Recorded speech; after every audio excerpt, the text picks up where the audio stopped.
You may have seen headlines about this and be just flat out confused about what it does. So let's talk about the new sick time law as well as the new minimum wage law and break down what the final passed law actually does. The new law requires that you are eligible for 72 hours of paid sick leave a year, 40 hours for small businesses, and if you are a part-time worker, those hours are proportionate with the hours that you work. The question here was wondering, does this benefit me? Now, if you are a salaried employee, this likely doesn't really change your day-to-day operation. If you are salaried on an annual basis, you likely take a sick day when you have a day off, and that doesn't impact your annual salary. That's something that is expected in your contract.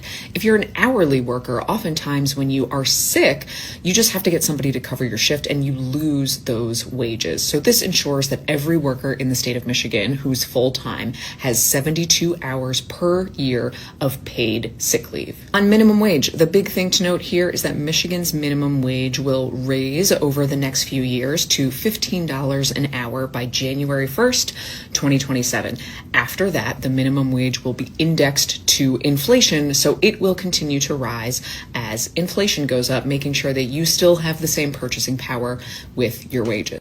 Finally, if you are a tipped worker, your employer pays a sub-minimum wage with the understanding that you make up minimum wage at least in tips. So you are not legally allowed to be paid under minimum wage. The tip credit increases to 50% over the next few years, as you can see in this chart.